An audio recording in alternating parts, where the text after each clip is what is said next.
A powerful CEO, used to controlling everything, opens his hotel room door. Only to find a 7-year-old maid holding a mop. Michael Hartley had just wrapped up a high-stakes investor meeting, and returned to his penthouse suite at the Royal Crest Hotel. He was exhausted but relieved. $1 billion deal had closed. It was supposed to be a good night. He called for room cleaning. As he always did after long meetings, he didn't like clutter. 20 minutes later, there was a knock at the door. He opened it, expecting the usual middle-aged staff member in uniform. Instead, standing at the door was a small girl. Barefoot. No taller than his waist. She held an old mop, and behind her, a bucket on wheels with a dirty rag hanging from the side. Her voice was small, almost invisible. Room 1901. I'm here to clean. Michael stared at her, blinking in disbelief. Are you lost? No, sir. She replied quickly. This is my shift. He looked up and down the hallway, expecting someone else to appear. No one.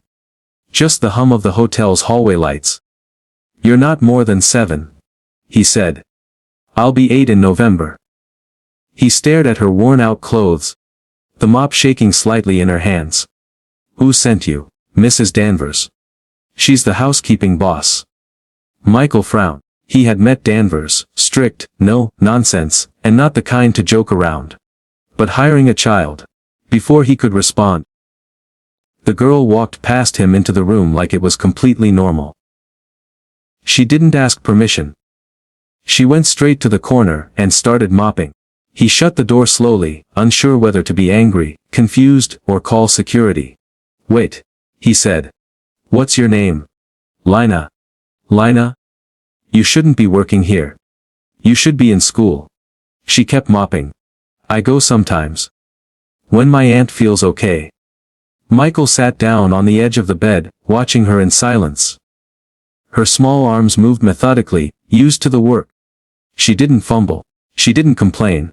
He noticed her hands, tiny, dry, and cracked. That wasn't from play. That was from work. He walked to the minibar and pulled out a juice box and a granola bar. Here. She took them like they were precious. Whispered a, thank you. And sat on the floor to eat, carefully and quietly. Michael didn't say another word. He didn't know what to say. But something inside him shifted. This wasn't a mistake. It was the start of something he didn't see coming. Lina sat cross-legged on the carpet, sipping the juice in small sips, trying to make it last. She didn't speak unless spoken to. Michael still couldn't make sense of it. $1 billion CEO sharing his luxury suite with a child maid. It didn't fit in his world. You shouldn't be doing this, he said again. She looked up. I don't mind. That's not the point. Her eyes dropped. If I don't work, we don't eat. Michael paused. Where are your parents? My mom died. My aunt is sick. I clean rooms to help with rent. He had no words. What about school? Sometimes I go. But not much lately. Auntie sleeps all day. She says I'm good at cleaning. Michael studied her. This was New York, not some forgotten village. Yet here she was, a child treated like a tool. I should talk to someone. She stood quickly. Please don't. If I lose this job, we'll be on the streets. He didn't respond.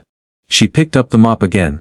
After a pause, he asked, what do you want to be when you grow up? She blinked. No one's ever asked me that.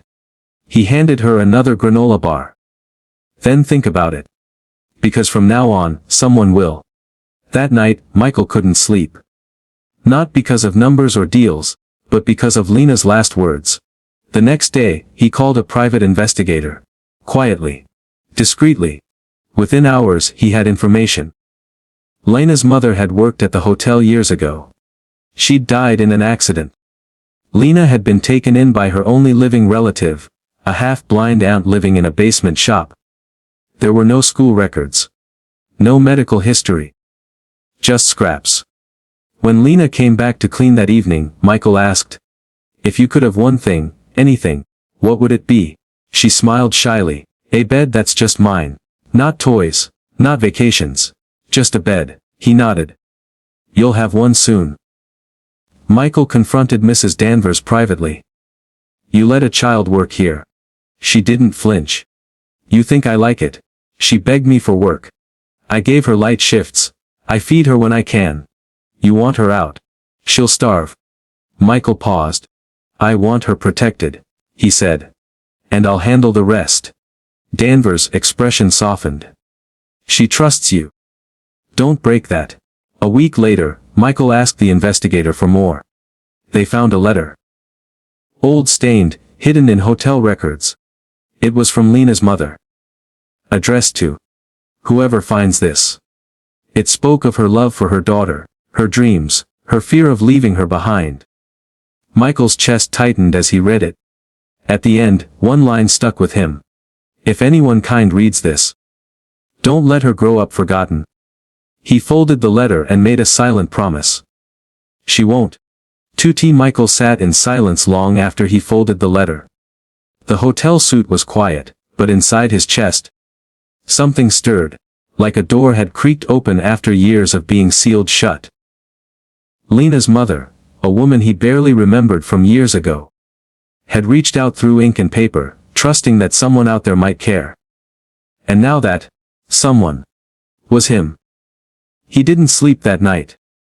Instead, he sat by the window overlooking the city skyline. The hum of taxis and flickering lights, doing little to distract him from the weight in his chest. By morning, he knew what he had to do. The first stop was the hotel's basement records. He had access to everything now. The manager didn't question his sudden curiosity. Michael traced Lina's life through scraps, cleaning schedules, informal payment slips, and a note from a social worker that had gone unanswered. He found the address listed in her file. A pawn shop. Just 2 blocks from the hotel. Michael went there that evening, alone. The shop was dimly lit and smelled of old electronics and rusted metal. Behind the counter sat a tired old man half asleep on a stool. Michael gave him a polite nod and walked around the back, where he saw a metal staircase leading downward. Basement. He hesitated only a moment before knocking gently on the battered door. No answer. He knocked again. Finally, the door creaked open. Lina stood there, startled. Her hair was wet, as if she'd just washed it in a sink. Her eyes widened when she saw him. Mr. Michael. He nodded. Can I come in? She looked behind her, hesitated, then stepped aside. The room was no more than a cramped storage space. Bare cement walls. A broken heater in the corner, one dim bulb swinging from the ceiling. In one corner lay a thin mattress with 2 old blankets. Clearly shared by 2 people. A single hot plate and a few dirty dishes rested near the wall. There were no windows. He looked around slowly. You live here? She nodded. And your aunt? She's sleeping. He turned toward the mattress, and saw the figure of a woman curled up and breathing heavily. Her breathing was labored, and the room smelled faintly of medicine and damp clothes. Lina looked embarrassed. I'm sorry, it's messy. We clean when she's feeling better. Michael swallowed hard. You don't need to apologize. She looked at him carefully. Why are you here? He took a step closer, crouched slightly to meet her height. Because I saw where you work. Now I wanted to see where you sleep. Her eyes flickered. Most people don't want to know. I'm not most people, he said. The next morning, he made his first move. He didn't want to scare her, so he didn't buy her a house or drag her out of the shop. Instead, he called someone he trusted. His personal assistant Rachel. She had a kind heart and a way with children. He explained everything to her. Rachel didn't judge, didn't ask why a billionaire CEO was suddenly involved in a child maid's life.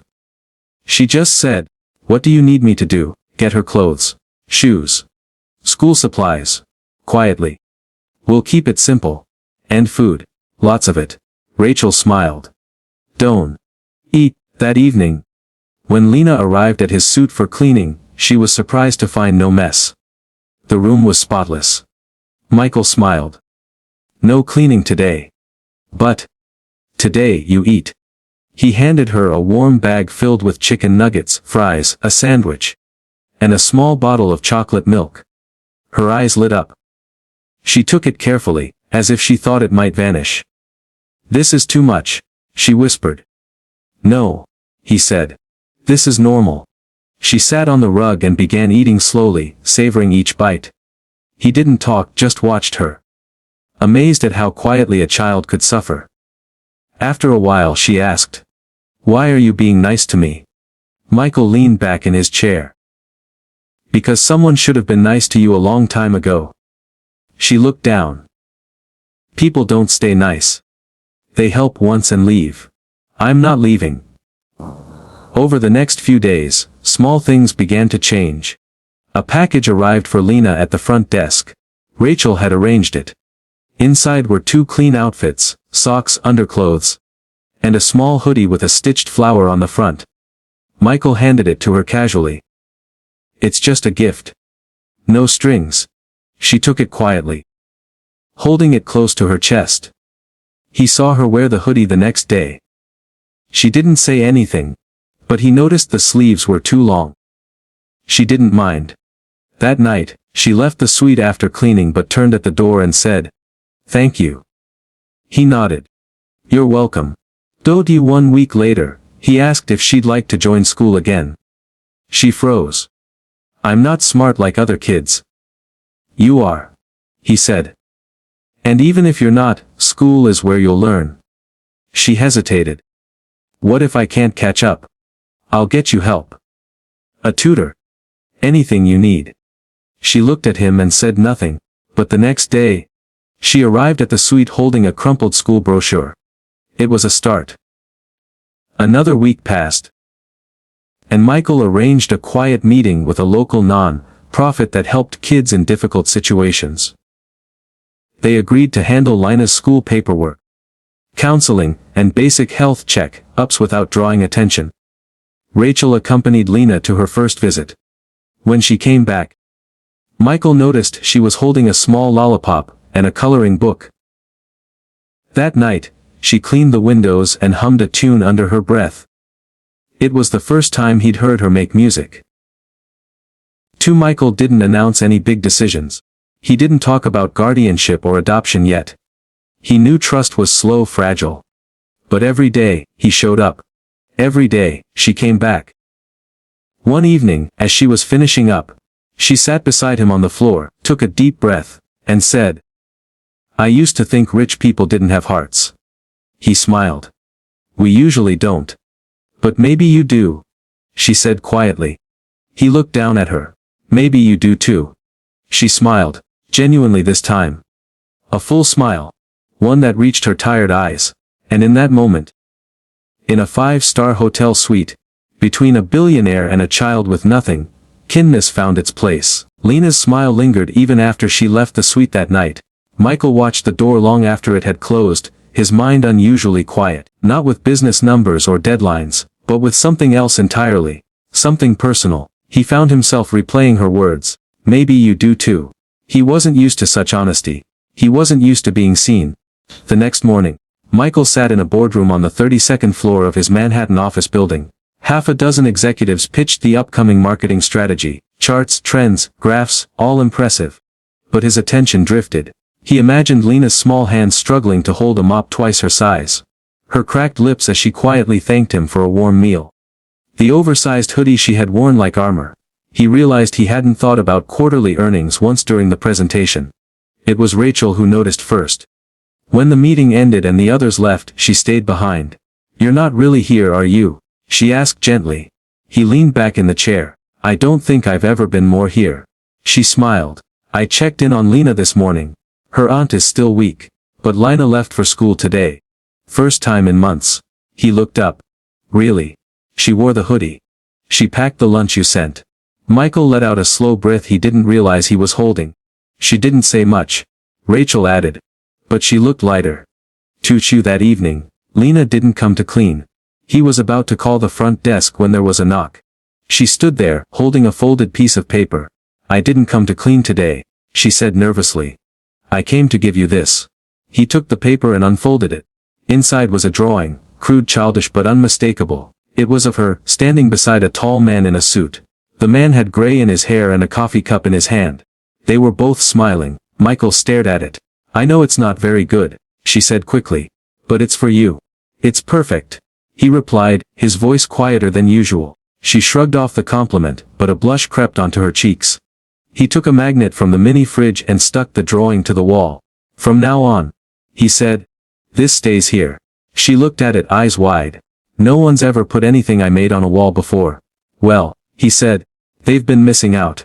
Later that night, Michael sat on the couch, holding a folder Rachel had prepared. Inside were options for guardianship, temporary, emergency, long-term, legal pathways that could allow him to support Lina more directly. But it wasn't simple. Her aunt was technically still alive. Michael couldn't, and wouldn't, tear her away from family. But he also couldn't sit by while Lina carried the world on her shoulders. He closed the folder and reached for his phone. The next morning, he visited the pawn shop again. This time, he brought a doctor and a social worker along. Lina opened the door, still in her school uniform. Her aunt lay in bed, coughing and barely able to speak. Michael knelt beside the mattress and introduced the doctor. The aunt tried to protest, but she didn't have the strength. Within an hour, they had a diagnosis: untreated pneumonia. Not fatal, but dangerous if ignored. He arranged for medication, clean bedding, and a proper heater for the room. When they left, Lina walked him to the top of the stairs. "You didn't have to do that," she said. "I know," he replied. "But I wanted to." She looked up at him. "You keep doing things people don't do." He smiled softly. "Maybe it's time people start." At the hotel that evening, Lina showed up just to sit with him. No mop, no gloves, just her. She brought homework, and he helped her with long division problems. At one point she looked up and asked, "Do you have any kids?" "No." "Why not?" He thought for a moment. "Because I was too focused on other things." She frowned. "Like money?" "Yes." She went back to her notebook but said quietly, "Money doesn't hug you when you're scared." He didn't have a reply. A few days later, Rachel surprised Lina with a small backpack. "Your school bag looked like it had been run over by a truck," she said playfully. Lina laughed, a real laugh, loud and unguarded. Michael watched from the hallway and smiled. For the first time, he saw her as what she truly was: not a maid, not a burden, but a little girl who finally had permission to be one. A week later, Lina was invited to a small charity event at the community center Rachel volunteered at. Kids read poems, performed skits, and shared their dreams. Lina stood on the small stage, her voice trembling. "My name is Lina," she said, gripping the microphone tightly. "I used to clean hotel rooms. Now I go to school. I want to be a teacher someday so no kid ever has to work the way I did." Michael sat in the crowd, heart full. When she stepped down, he clapped the loudest. After the event, she found him near the back. "I was scared," she admitted. "But you did it." She looked up at him. "Would it be weird if I called you something?" "Like what?" She hesitated. "Uncle." He paused, then knelt down and whispered, "It would be an honor." She smiled, and in that moment, a bond deeper than blood was formed. Unspoken, but unbreakable. Michael had been called many things in his life: CEO, genius, even ruthless, but uncle. That word wrapped around his heart like a thread, pulling him back into something he had long forgotten: family. He hadn't realized how cold his world had become until Lina's voice gently warmed a place he hadn't touched in years. She had no idea what her little question had done to him. And he had no intention of ever letting her regret it. Back at the hotel that night, he sat by the window with the city glowing beneath him. Traffic lights blinked far below like tiny fireflies. His mind wandered, not to stocks or contracts but to memories. He remembered being 12. His mother dying, his father drowning in work, nannies, tutors, boarding schools. He had food, wealth, and every possible resource, but never warmth. He had promised himself back then never be weak, never need anyone. But now, with a child's crayon drawing stuck to his hotel wall, and the sound of her small voice calling him, "Uncle," his armor cracked. The next day was Saturday. Rachel suggested they take Lina out, somewhere simple, a park, maybe, ice cream. Michael raised an eyebrow. "Do kids still eat that much sugar?" Rachel laughed. "You're going to find out." He didn't dress in a suit that day. Just jeans, sneakers, and a gray sweater. When he walked into the lobby, he didn't look like a billionaire. Just a man meeting someone important. Lina was waiting with Rachel, wearing her flower hoodie and a small smile. "You look different," she said to him. "Like a human," he replied. She nodded. "Yeah, Less like a robot, he smirked. I'll take that as a compliment. They went to Central Park. It was autumn, and the trees wore gold and orange like royalty. Leaves crunched beneath their feet. Michael noticed how Lina kept looking at things, squirrels, hot dog carts, even pigeons, with fascination. She hasn't had many days like this, Rachel whispered. At the playground, Lina paused. I'm too old for this, right? She asked quietly. Michael shook his head. You're not too old. You were just too busy being grown up. She climbed the jungle gym slowly at first, testing the bars like they might disappear. But 10 minutes later, she was swinging like any other child, laughing as the wind caught her hair. Michael sat on the bench, watching every second. Too later, they got ice cream. Chocolate chip for Lina. Vanilla for Michael, strawberry for Rachel. They sat on the park steps, legs stretched, letting the sun warm their faces. Lina looked up. Do you miss your family? Michael thought for a moment. Sometimes. But I didn't have much of one. She licked her cone. Me neither. He looked down at her. Maybe we can make one, you and me. She smiled shyly. With Rachel too. He glanced at Rachel. She raised her cone and grinned. Of course.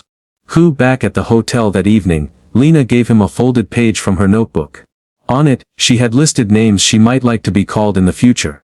Student. Teacher. Someone with a house. Niece. Michael wrote one word at the bottom, loved. She stared at it for a long time. I like that one best, she whispered. But peace never stays untouched for long. One rainy night, 2 weeks later, Michael received a phone call. It was the hotel front desk. Sir, there's someone here asking for Lina. A man. Michael's body tensed. Who is he? He says he's her uncle. On her mother's side. Michael got up immediately. Don't let him leave. I'm coming down. In the lobby, a man stood dripping in a leather jacket, eyes darting around. He reeked of alcohol and something darker, desperation. I'm family, he slurred. She belongs with me. Michael stepped in between him and the elevators. You're not taking her. The man narrowed his eyes. And who are you? The knight in shining suit. Michael didn't flinch. The man who knows what she's been through. Where were you when she was sleeping on concrete floors? When she starved? The man looked away, ashamed for a moment, then angry. She's not your blood. She doesn't need my blood. She needs safety. Security came quietly at Michael's nod. The man didn't resist as they guided him out, but before he left, he turned and sneered. You think money makes you her savior? You're just a rich guy playing dad. Michael didn't reply. He didn't need to. Lina had already made her choice. That night. She found him in the lounge, sitting in silence. I heard what happened, she said. He looked up. You're safe. That's what matters.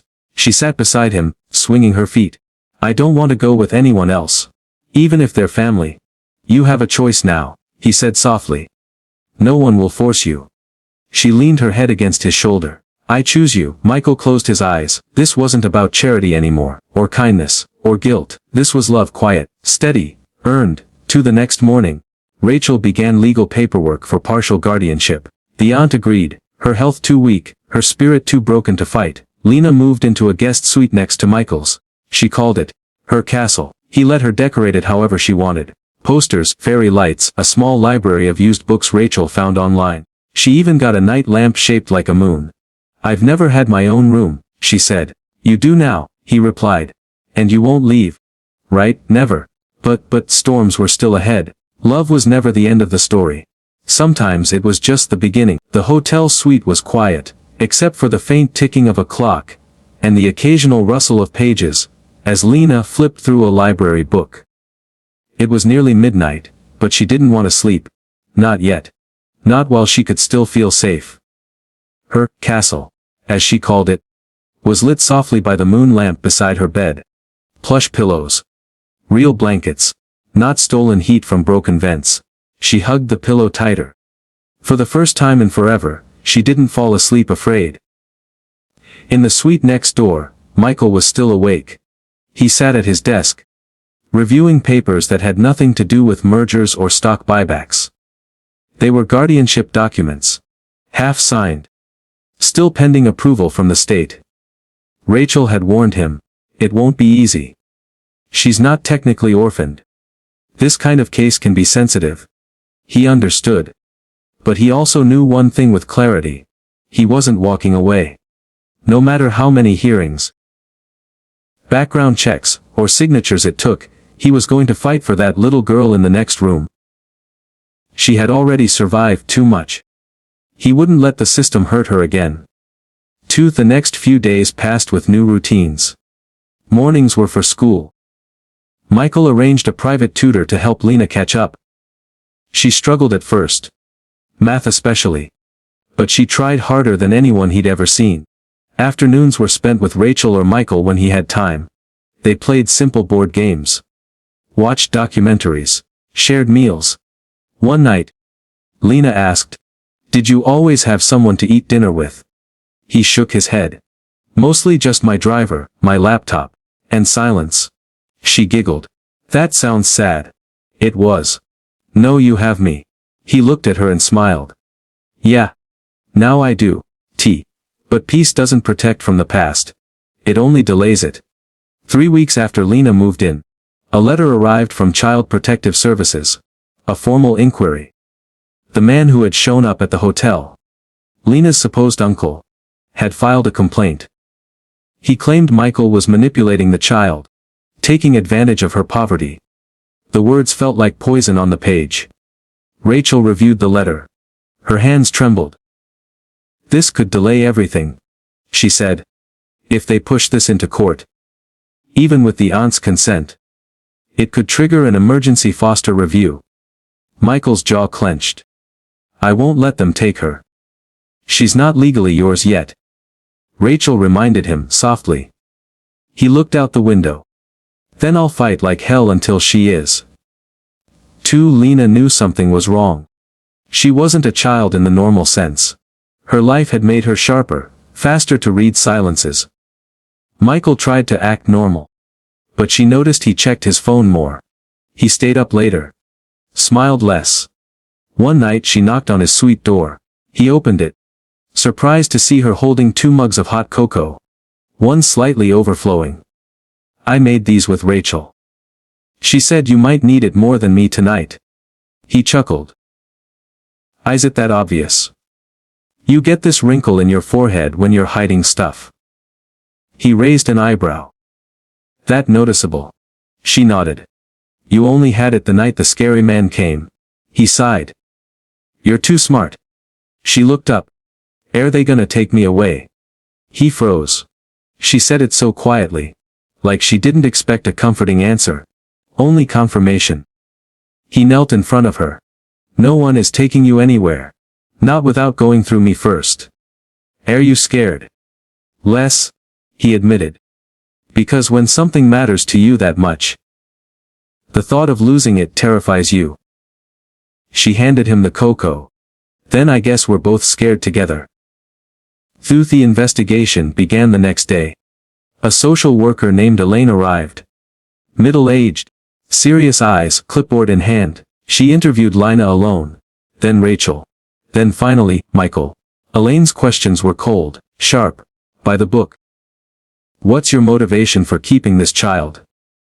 "She's not a business investment," Michael said evenly. "She's a person. I care about her." "You're a billionaire. Why not donate to a children's foundation?" "Because this isn't about charity. It's about responsibility. And love." She wrote something down. "Have you ever had children before?" "No. Ever raised one?" "Oh. No." She looked up. "Then why now?"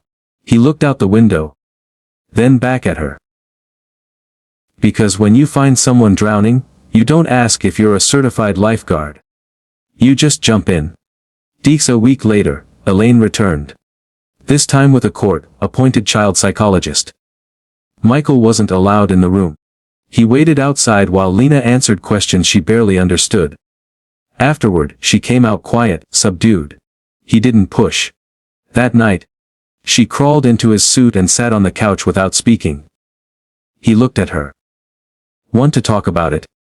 She shook her head. Then whispered. "I told them I wanted to stay. That's all you needed to say. They asked what you were to me."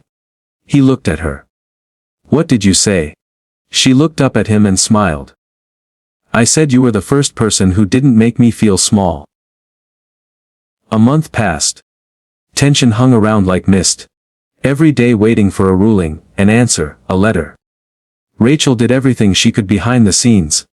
Calls, filings, follow-ups. But the system moved slowly.